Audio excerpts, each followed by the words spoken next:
Yo les pido por favor que vayan conmigo al Evangelio de Marcos, capítulo 3. Marcos, capítulo 3. Y vamos a leer a partir del versículo 20 hasta el final del capítulo. Dice así la palabra del Señor: se agolpó de nuevo la gente, de modo que ellos ni aún podían comer pan. Cuando lo oyeron los suyos, vinieron para prenderle, porque decían: está fuera de sí. Pero los escribas que habían venido de Jerusalén decían que tenía a Beelzebú y que por el príncipe de los demonios echaba fuera a los demonios. Y habiéndolos llamado, les decía en parábolas: ¿cómo puede Satanás echar fuera a Satanás? Si un reino está dividido contra sí mismo, tal reino no puede permanecer. Y si una casa está dividida contra sí misma, tal casa no puede permanecer. Y si Satanás se levanta contra sí mismo y se divide, no puede permanecer, sino que ha llegado su fin. Ninguno puede entrar en la casa de un hombre fuerte y saquear sus bienes si antes no le ata, y entonces podrá saquear su casa. De cierto os digo que todos los pecados serán perdonados a los hijos de los hombres, y las blasfemias cualesquiera que sean. Pero cualquiera que blasfeme contra el Espíritu Santo no tiene jamás perdón, sino que es reo de juicio eterno, porque ellos habían dicho: tiene espíritu inmundo. Vienen después sus hermanos y su madre, y quedándose afuera enviaron a llamarle. Y la gente que estaba alrededor de él le dijo: tu madre y tus hermanos están afuera y te buscan. Él les respondió diciendo: ¿Y quién es mi madre y mis hermanos? Y mirando a los que estaban alrededor de él, dijo: he aquí mi madre y mis hermanos, porque todo aquel que hace la voluntad de Dios, ese es mi hermano y mi hermana y mi madre.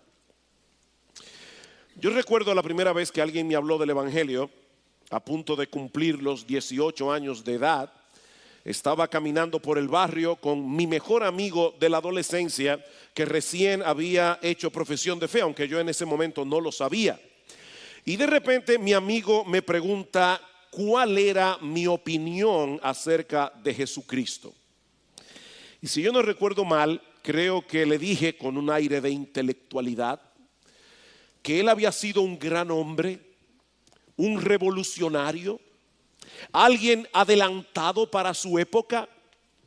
Pero en ese tiempo yo no estaba dispuesto a aceptar el cristianismo como tal, como una religión verdadera. Así que en mi mente yo creía tener una buena opinión de Jesús, aunque no lo aceptaba como Señor y Dios. Poco tiempo después comencé a leer la Biblia. Mi corazón fue transformado por el poder del Evangelio. Y entonces me di cuenta que mi forma de pensar acerca del Señor Jesucristo era completamente absurda y ridícula.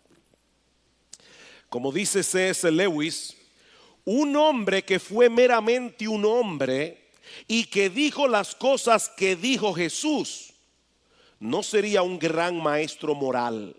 Sería un lunático, un loco, en el mismo nivel del hombre que dice ser un huevo pasado por agua. O si no, sería el mismísimo demonio. Tenéis que escoger: o ese hombre era y es el Hijo de Dios, o era un loco, o algo mucho peor. Podéis hacerle callar por necio, podéis escupirle y matarle como si fuera un demonio, o podéis caer a sus pies y llamarlo Dios y Señor. Pero no salgamos ahora con insensateces paternalistas, dice Lewis, acerca de que Jesús fue un gran maestro moral. Él no nos dejó abierta esa posibilidad. Y eso es precisamente lo que nosotros vemos en este pasaje de Marcos que vamos a estudiar en la mañana de hoy. Hay 3 escenas aquí en las que encontramos 3 opiniones distintas sobre la persona del Señor Jesucristo. Y este pasaje, amados hermanos y amigos que están aquí en esta mañana, nos forzan a definir la opinión que cada uno de nosotros tiene de Él. Su familia pensó que era un demente. Los líderes religiosos de Israel dijeron que estaba endemoniado. Pero Cristo nos presenta la alternativa de reconocerle como Señor. De ahí el título de mi mensaje en esta mañana: demente, endemoniado o Señor. Bueno, veamos la primera alternativa, versículo 20. Y se agolpó de nuevo la gente, de modo que ellos ni aún podían comer pan. Una de las características del Evangelio de Marcos es que casi siempre que se mencionan las multitudes, lo hace con una connotación negativa. Y ese es el caso de este pasaje. Estas personas parecen seguir a Jesús con entusiasmo, pero la mayoría no estaba interesada en el mensaje de salvación que él vino a proclamar. Ellos querían obtener de él algún beneficio temporal. Ellos querían monopolizar el poder de Jesús, sobre todo para sanar enfermedades. Y estaban tan absortos en su propia problemática que no les importaba si Jesús o sus discípulos comían o no. Él estaba allí para servirles, aunque eso les impidiera satisfacer sus necesidades más básicas, como comer o beber. Y eso es típico de las personas egocéntricas. Yo recuerdo hace muchos años, una persona me llamó a casa para hacerme una pregunta. Eran como las 11 y pico de la noche. Y yo pensé dentro de mí, esa pregunta no era tan importante como para que me llame a esta hora. Pero esta persona pensaba que su problema era tan importante que él podía llamar a cualquiera a las 11:30 de la noche para hacerle la pregunta. Otra semana yo había predicado la escuela dominical mañana y tarde, pero esa persona me llama exactamente al mediodía cuando yo estaba comiendo para hacerme otra pregunta. Y la pregunta tampoco era importante. La tercera vez que me lo hizo, yo hablé con él. Y le dije: mira, fulano, yo no tengo, quiero que sepan, no me siento molesto contigo, pero estoy preocupado por ti. Definitivamente estos episodios me hacen ver que tú eres una persona egocéntrica. Tú estás tan absorto en tu propia problemática, que era lo que estaba pasando aquí con las multitudes, que tú no te das cuenta de lo inoportuna que son las horas a las que tú llamas para hacer preguntas. ¿Saben qué pasó? Meses después lo botaron del trabajo y yo me encontré con su jefe. Y le pregunto: fulano, ¿qué pasó? Literalmente su respuesta fue: es que era una persona muy egocéntrica. Yo digo: sí, ya lo sabía.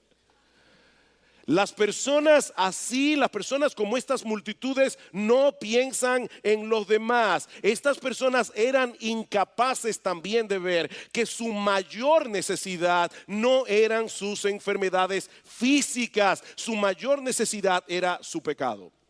Y eso fue precisamente lo que Cristo vino a resolver, encarnándose y muriendo en una cruz por pecadores y así pagar nuestra deuda con la justicia de Dios. Ahora, por supuesto, cuando la familia de Jesús comienzan a escuchar los reportes de lo que Jesús estaba haciendo y cómo se había entregado por completo a servir a otros, aún descuidando sus propias necesidades, de inmediato llegaron a la conclusión de que Jesús había perdido la cabeza. Versículo 21: cuando lo oyeron los suyos, vinieron para prenderle, para arrestarle, para encerrarlo, es la idea, porque decían: está fuera de sí. Más adelante, en los versículos 31 y 32, que veremos en un momento, vemos que esa comitiva estaba formada por la madre de Jesús y sus hermanos. Sí, Jesús tenía hermanos. Y en Marcos capítulo 6, versículo 3, también menciona que tenía hermanas. Y probablemente las hermanas no estaban allí porque se quedaron en la ciudad de Nazaret, donde vivían, porque era inapropiado que ellas se metieran en una situación como la que está sucediendo aquí. Marcos nos dice que ellos habían venido a arrestar a Jesús. Ellos venían a ponerlo bajo custodia porque pensaban que él estaba fuera de sí. Seguramente ellos tenían temor de que Jesús deshonrara a su familia con su conducta extraña o que se hiciera daño a sí mismo. Así que ellos deciden hacerse cargo de Jesús. Desde la perspectiva de su familia, el Señor Jesucristo era un lunático, era un megalómano que había llegado a creer que Él era el Mesías anunciado por los profetas del Antiguo Testamento, el gran descendiente de David que habría de sentarse como rey sobre su trono. Ahora pónganse por un momento, mis amados hermanos, en el lugar de los hermanos y las hermanas de Jesús. Por 30 años habían compartido con él. como cualquier familia judía de la época. Por favor, no se imaginen a Jesús como niño, sentado todo el día en una silla, leyendo las escrituras del Antiguo Testamento. Porque Jesús fue un niño, igual que el niño tuyo. Excepto que él no tenía pecado. Jesús probablemente jugó trúcamelo y jugó al escondido y a la latica con sus hermanos. Yo no sé si esos juegos existían, ¿verdad?, en Israel, pero el punto es que Jesús era un niño como cualquier niño, excepto que él no tenía pecado, porque él era Dios encarnado. Hay un himno que dice: oh aldehuela de Belén, afortunada tú, que tuviste en tu seno al Salvador. Y en un momento dado dice que en el pesebre las vacas mugiendo despiertan al Señor, pero no llora el niño porque es puro amor. Eso es mentira. Probablemente cuando las vacas comenzaban a mugir, el niño se despertaba y se despertaba llorando. Jesús era un ser humano, 100% hombre y 100% Dios. Así que de repente los hermanos y las hermanas de Jesús, que habían compartido con él por 30 años, ahora le escuchan decir que él es el Salvador del mundo, que él es el Dios encarnado. Mis hermanos, si Jesús era un hombre común y corriente, la preocupación de su familia estaba más que justificada. Como dice C.S. Lewis, las cosas que el Señor decía de sí mismo no nos permiten asumir una posición neutral con respecto a Él. Y yo sospecho que la intención de Marcos al darnos a conocer este detalle de su vida familiar es hacernos conscientes de esta realidad. Mi amigo que estás aquí en esta mañana, con Cristo es todo o nada. Es todo o nada. Sus propios hermanos no creían en él, como dice en Juan 7:5, aunque eso habría de cambiar después de su resurrección. De hecho, una de las cartas del Nuevo Testamento fue escrita por Santiago, y ese Santiago no es otro que uno de los hermanos de Jesús, hijo de María y de José. Pero durante su ministerio terrenal, Cristo tuvo que enfrentar la oposición de su propia familia. Y hermanos, eso debe ser un gran consuelo para todos nosotros. Porque el Señor entiende perfectamente lo que nosotros sentimos cuando nuestros familiares nos rechazan y cuando se oponen a nosotros por causa de nuestra fe.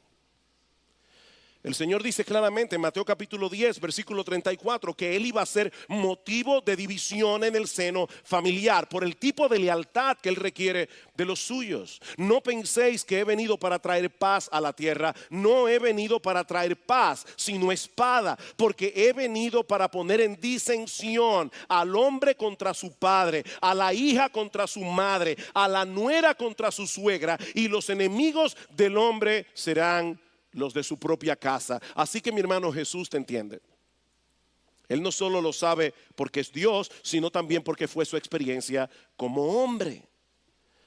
Así que si tu familia te ve como un bicho raro, porque ahora eres cristiano, recuerda que eso viene incluido en el paquete de la salvación y que el Señor Jesucristo entiende perfectamente tu tristeza y tu aflicción.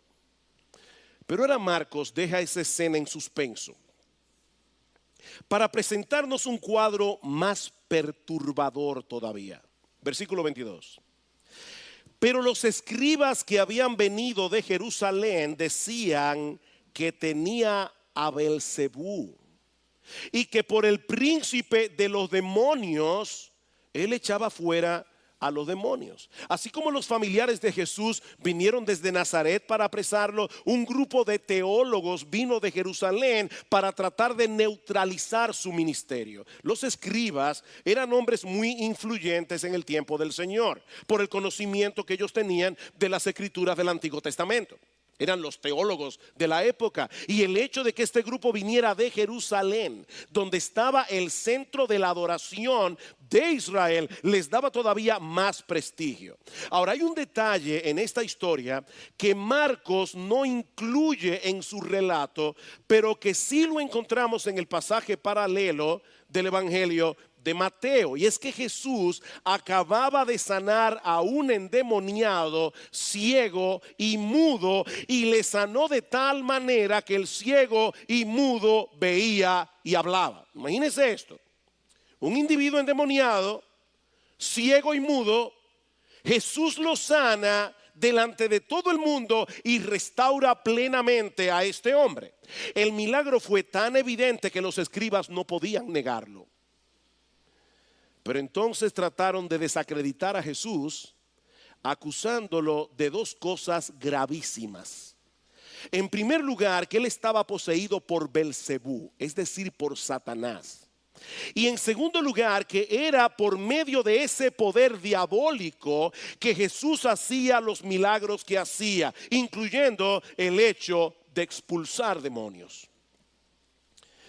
En un momento vamos a hablar acerca del famoso pecado imperdonable que a tantas personas perturba. Vamos a hablar de lo que es la blasfemia contra el Espíritu Santo, y que según el Señor Jesucristo es un pecado que no puede ser perdonado. Pero por ahora solo quiero resaltar que ese pecado imperdonable está íntimamente asociado con esta acusación de los escribas. Ellos no pueden negar el milagro que acaban de presenciar, pero como no quieren reconocer a Jesús como Señor, como no quieren someterse a su autoridad, ellos se atreven a hacer una acusación que no solo es increíblemente blasfema, sino totalmente absurda.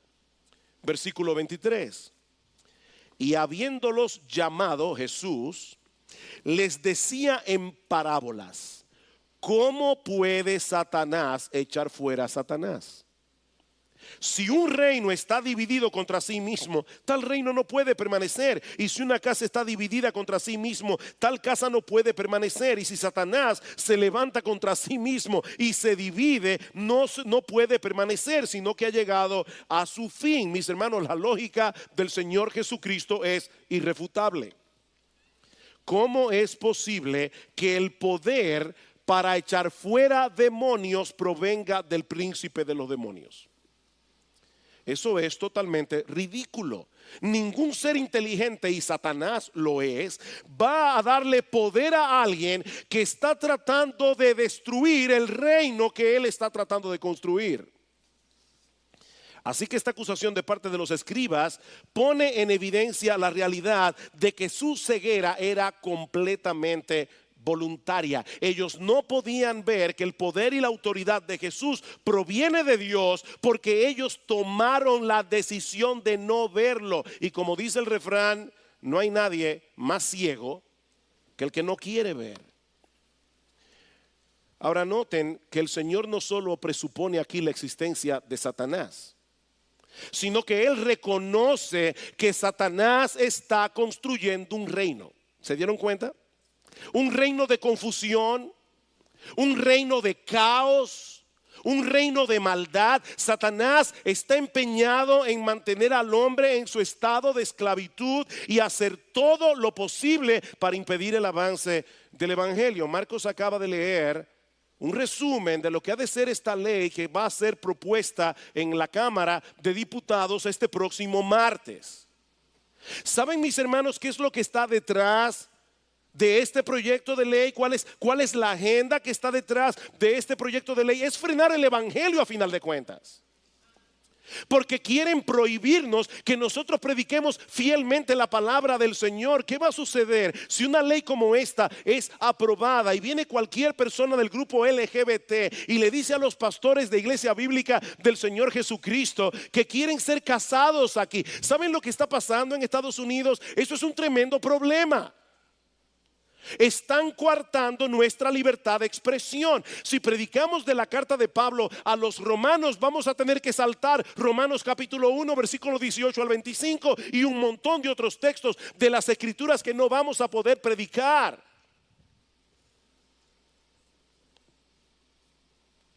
Y eso, mis hermanos, proyectos como esos no se escriben a tontas y a locas. Aunque ellos no lo saben, Satanás está detrás de esa iniciativa.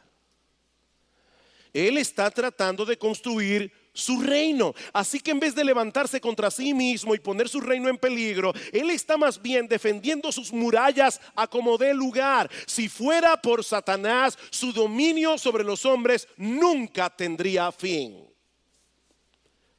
Pero, gloria al Señor, que el diablo no tiene la última palabra. Gloria al Señor, que Él no puede ir por encima del poder de uno que es más fuerte que Él. Versículo 27. Ninguno puede entrar en la casa de un hombre fuerte y saquear sus bienes si antes no le ata, y entonces podrá saquear su casa. Alguien ha dicho que este es uno de los pasajes más esperanzadores de las Escrituras. Satanás es el hombre fuerte que tiene a un montón de seres humanos cautivos en su reino de pecado. Pero el Señor Jesucristo se está presentando aquí como aquel que ha invadido la casa del hombre fuerte para atarle y saquear sus bienes. ¿Cuándo entró Jesús en la casa del hombre fuerte? Cuando se hizo hombre. Jesús se encarnó, el Hijo de Dios se hizo hombre y penetró en la ciudadela de Satanás. Y luego le ató a través de su muerte y de su resurrección. De tal manera que ahora nuestro bendito, glorioso, majestuoso Señor y Salvador Jesucristo puede tomar de ese reino a todos los que Él quiere tomar. Mis hermanos, nuestro bendito Señor y Salvador Jesucristo es mucho más fuerte que el hombre fuerte. Él venció cada una de sus tentaciones en el monte de la tentación y luego fue a la cruz del Calvario para hacer posible la liberación de millones de cautivos. Así que lo que parecía una terrible derrota para el Hijo de Dios fue en realidad una victoria aplastante contra el imperio del mal.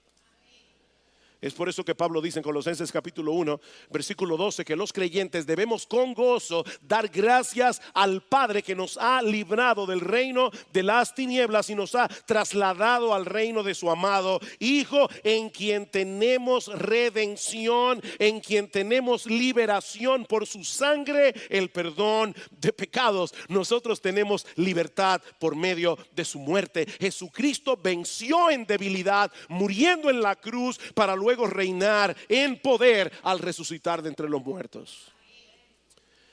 En Juan capítulo 12, unas horas antes de la crucifixión, escuchen lo que dice el Señor en el versículo 31. Ahora es el juicio de este mundo. Ahora el príncipe de este mundo será echado fuera. Y si yo fuere levantado de la tierra, a todos atraeré a mí mismo. Y decía esto dando a entender de qué muerte iba a morir. Lo que pareció una derrota para Jesús fue en realidad una aplastante victoria. Y mi amado hermano, mi amada hermana, si tú eres creyente, tú disfrutas ahora de la victoria de Jesús. El hombre más fuerte está al lado tuyo para darte la gracia que necesitas en tu lucha contra el pecado que todavía mora en ti. Así que mi hermano, no hay razón alguna para vivir en derrota y en temor.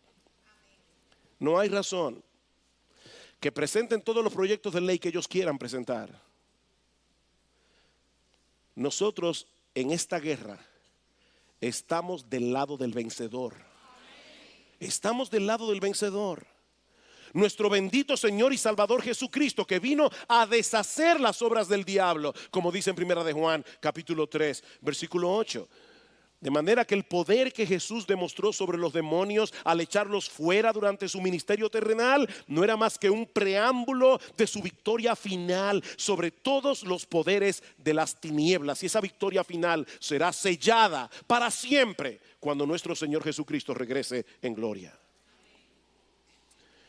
Pero la acusación de los escribas no solo era ridícula y blasfema, era sumamente peligrosa. Versículo 28. De cierto os digo que todos los pecados serán perdonados a los hijos de los hombres, y las blasfemias cualesquiera que sean, pero cualquiera que blasfeme contra el Espíritu Santo no tiene jamás perdón, sino que es reo de juicio eterno. porque ellos habían dicho tiene espíritu inmundo. Miren, mis hermanos, este es uno de los textos que más perturbación ha causado en la mente de muchos cristianos que se preguntan atormentados si acaso alguna vez han cometido este pecado imperdonable de que el Señor habla aquí.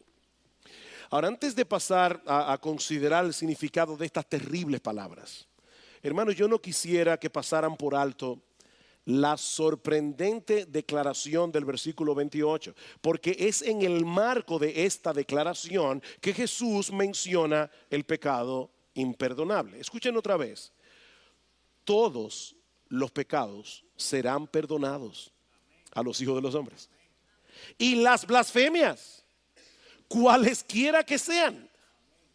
Nuestro Dios está dispuesto a perdonar cualquier persona que venga a Cristo en arrepentimiento y fe, sin importar los pecados que haya cometido a lo largo de su vida, sin importar cuántas veces hayan blasfemado su nombre. Eso es lo que Jesús está diciendo aquí. La palabra blasfemia significa hablar maliciosamente o decir cosas injuriosas contra alguien. Y cuando la blasfemia es contra Dios, implica usar palabras hostiles, palabras despectivas en su contra. Blasfemar a Dios es pisotear su honor, es pisotear su gloria con nuestro hablar. Pero mis hermanos, la bondad y la misericordia de Dios es tan amplia que si una persona se arrepiente, Él está dispuesto a perdonarlo aunque haya blasfemado su santo y bendito nombre.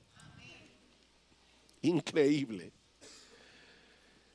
Mis hermanos, dentro del pueblo de Dios, nosotros encontramos personas que han cometido los pecados más horribles, los pecados más abominables que podemos imaginar, porque su perdón no tiene límites. El perdón de Dios no tiene límites.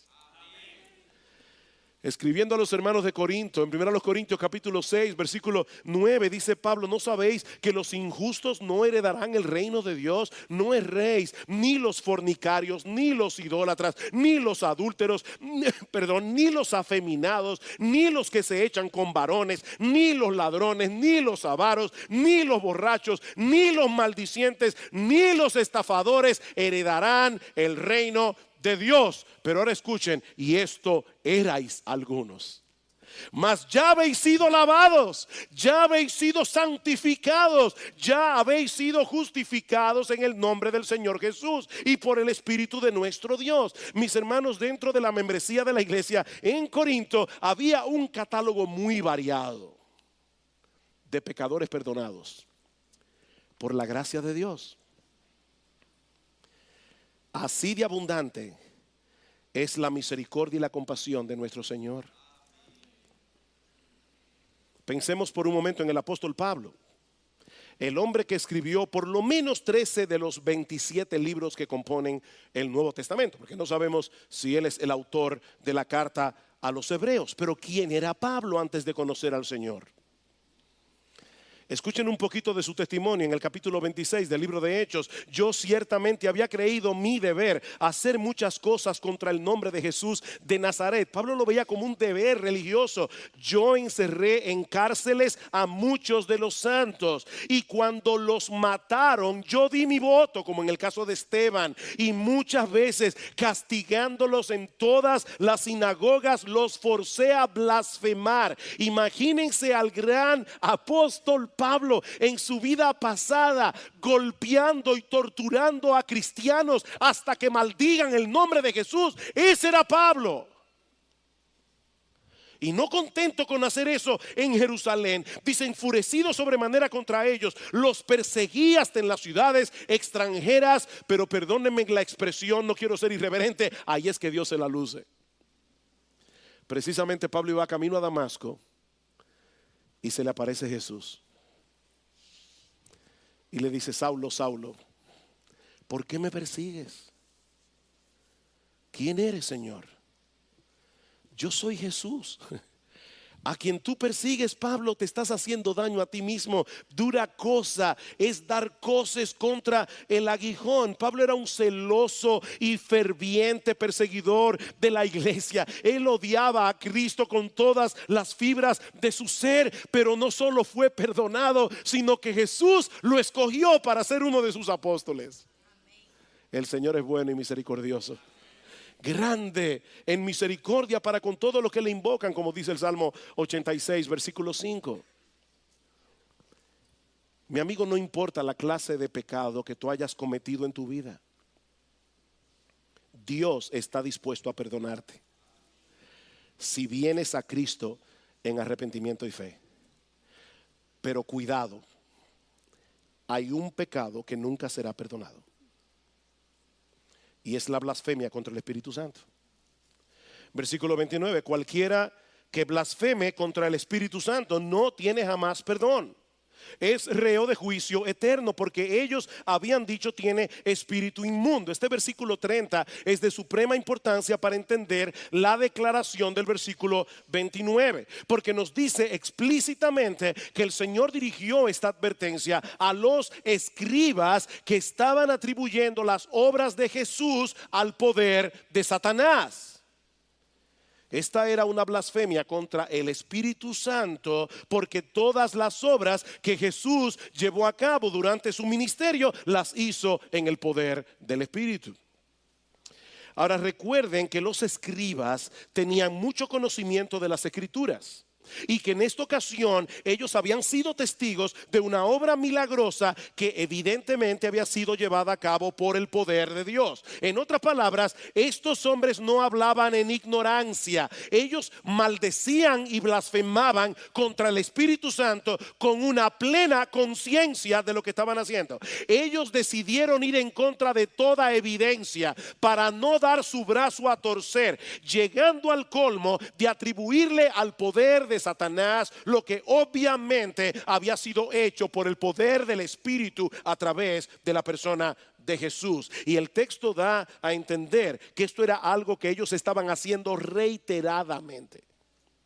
Cuando Marcos dice en el versículo 22 que los escribas que habían venido de Jerusalén decían que Jesús estaba haciendo todo eso por el poder de Satanás, el verbo que se usa allí se encuentra en el griego en tiempo imperfecto. ¿Y eso qué significa? Que es algo que ellos hacían de manera continua. No fue un evento. Era una actitud que ellos habían asumido. Estos hombres estaban acusando continuamente al Señor de actuar por el poder de Satanás, de manera que ellos estaban continuamente blasfemando contra el Espíritu Santo. Ahora, ¿saben qué es lo terrible de este pecado? Que Cristo dice: la blasfemia contra el Padre puede ser perdonada, la blasfemia contra el Hijo puede ser perdonada, pero no la blasfemia contra el Espíritu Santo. Lo terrible de este pecado es que coloca al hombre en una condición en la que ya es imposible arrepentirse, porque es precisamente el Espíritu Santo el que abre los ojos del pecador y el que produce arrepentimiento y fe en el corazón del hombre. De manera que cuando un individuo decide ir en contra de toda evidencia y endurecer continua y voluntariamente su corazón contra la obra del Espíritu, atribuyéndola a poderes demoníacos, esa persona está cerrando toda posibilidad de experimentar el arrepentimiento, sin el cual la salvación es imposible para cualquiera. John Piper dice: el pecado imperdonable de la blasfemia contra el Espíritu Santo es un acto de resistencia en el que se menosprecia al Espíritu Santo tan gravemente que Él se retira para siempre con su poder de convicción, para que ese pecador nunca sea capaz de arrepentirse y ser perdonado.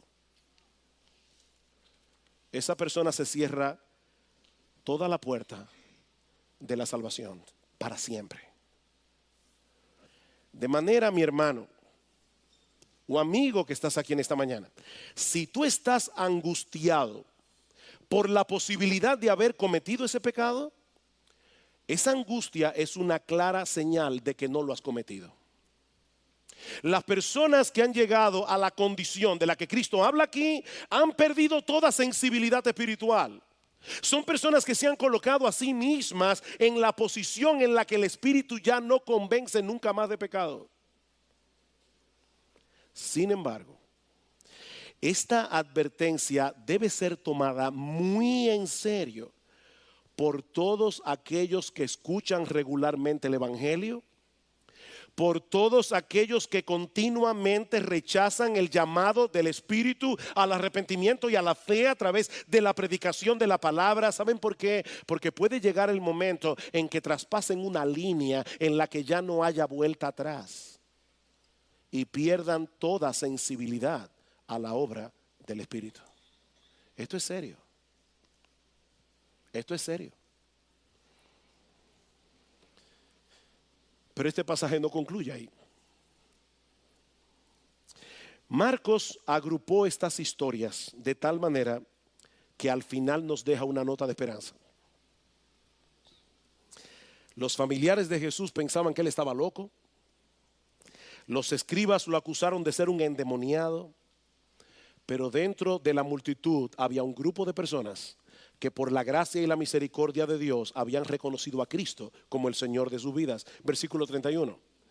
Vienen después sus hermanos y su madre, y quedándose afuera enviaron a llamarle, y la gente que estaba sentada alrededor de él le dijo: tu madre y tus hermanos están afuera y te buscan. Él les respondió diciendo: ¿quién es mi madre y mis hermanos? Y mirando a los que estaban sentados alrededor de él, dijo: he aquí mi madre y mis hermanos.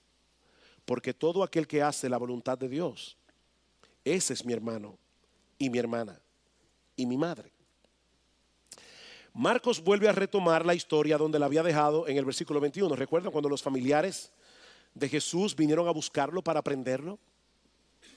Obviamente ellos se quedan fuera de la casa y lo mandan a llamar a través de las personas que están a su alrededor. Ser una cadena de información hasta que la información llega a Jesús.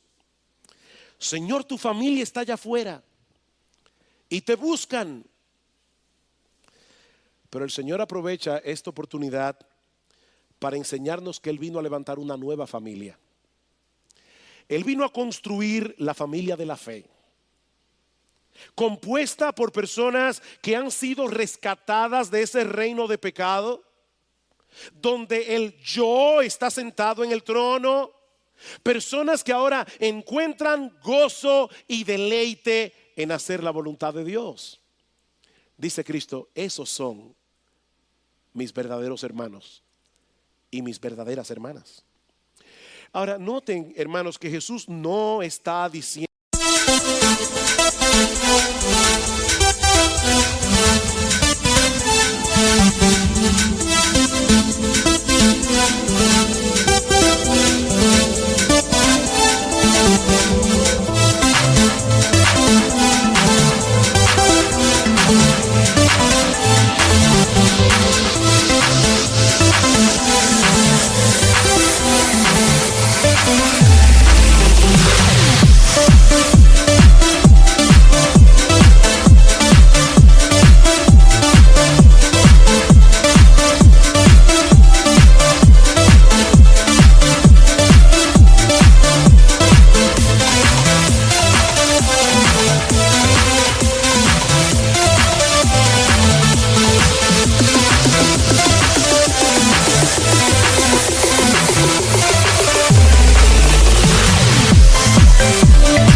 aquí que la forma de llegar a ser parte de la familia de Dios es obedeciendo la voluntad de su Padre. No. Es a través de la fe y el arrepentimiento que venimos a formar parte del reino de Dios. ¿Recuerdan ustedes cuando empezamos a estudiar el Evangelio de Marcos, capítulo 1, versículo 14, cómo Cristo comenzó predicando en Galilea el Evangelio del reino de Dios, diciendo: el tiempo se ha cumplido, el reino de Dios se ha acercado, arrepentíos y creed en el Evangelio? Esa es la demanda para entrar en el reino de Dios. no la obediencia. Lo que Cristo nos enseña en este pasaje es que la evidencia de que una persona realmente se ha arrepentido y ha creído en Él es el hecho de que ahora hace la voluntad de Dios, no perfectamente, pero sí sinceramente. ¿Cómo una persona puede decir yo me he arrepentido? Que significa dar vuelta atrás a tu vida de pecado y seguir viviendo en pecado. O como una persona puede decir yo he confiado en Cristo para salvación, pero al final de cuentas sigue confiando en sí mismo y haciendo lo que su yo quiere hacer. De manera que la fe y el arrepentimiento, que son lo que nos abre la puerta para entrar en el reino, se evidencia a través de la obediencia. Como dice un comentarista, la obediencia no es lo que origina nuestra relación con Dios, sino la fe. Pero la obediencia es una señal de que hemos creído. O como dice Tim Keller, el hijo de familia no obedece para ser amado y aceptado. Él obedece porque él ya ha sido amado y aceptado. Así que mi hermano amado, mi hermana querida, si tú has venido delante de Dios en arrepentimiento y fe, confiando únicamente en Cristo para el perdón de tus pecados, de manera que ahora encuentras deleite y gozo en hacer la voluntad de Dios en vez de hacer tu voluntad, entonces eres parte de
esa nueva familia de la que el Señor nos habla en este pasaje. El Dios del cielo es tu Padre, Jesús es tu hermano y el Espíritu Santo es tu consolador y ayudador permanente. Y todo eso únicamente por gracia, por medio de la fe.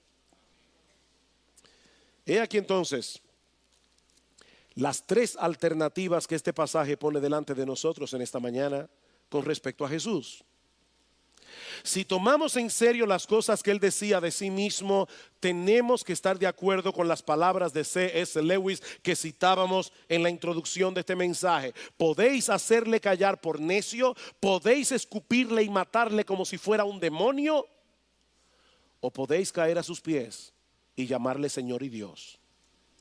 Pero no salgamos ahora con insensateces paternalistas, dice Lewis, acerca de que Jesús fue un gran maestro moral, porque Él no nos dejó abierta esa posibilidad. Y ahora yo te pregunto, ¿qué tú vas a hacer con Jesús a la luz de esta realidad? Porque no hacer nada es hacer algo. Si no estás dispuesto a postrarte ante Él como el Señor de tu vida, te pregunto, ¿es porque estás de acuerdo con los familiares de Jesús que durante su ministerio terrenal dijeron que Él estaba loco? ¿Eso es lo que tú piensas de Jesús? O tal vez en tu corazón te atreves a acusarle de ser un endemoniado, como hicieron los escribas. Mi amigo, ¿qué vas a hacer con Jesús? Porque la neutralidad con Él es imposible. No se puede ser neutral con Jesús. De hecho, Él mismo dijo en una ocasión, el que no es conmigo está contra mí. Solo hay dos posibilidades. El que no está conmigo está contra mí. Un hombre que dice ser la segunda persona de la Trinidad, que vino a morir en una cruz para salvar a pecadores, o se rechaza completamente o se abraza de todo corazón. No hay alternativa. El problema es que acusar a Jesús de ser un demente, o peor aún, un endemoniado, es la cosa más absurda, aparte de la más blasfema, que un ser humano puede hacer. Un hombre en una condición mental o espiritual como la que se muestra aquí, que los familiares creían de Jesús y los escribas creían de Jesús, no habría podido hacer y decir lo que Jesús dijo e hizo. Y su tumba vacía permanece como una evidencia poderosa de la veracidad de sus palabras.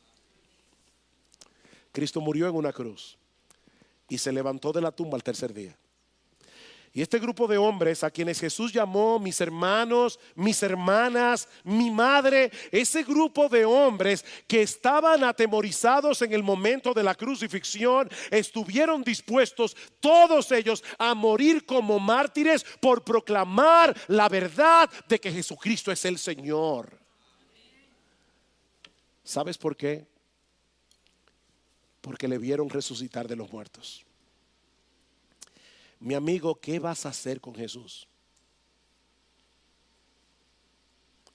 Yo te ruego que no abandones este lugar en pie de guerra contra el Señor y Salvador Jesucristo, cuando Él te está dando hoy la oportunidad de encontrar en Él el perdón de todos tus pecados y de todas tus blasfemias,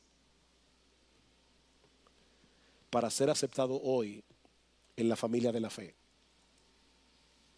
Ven a Cristo. Pídele que cambie tu corazón.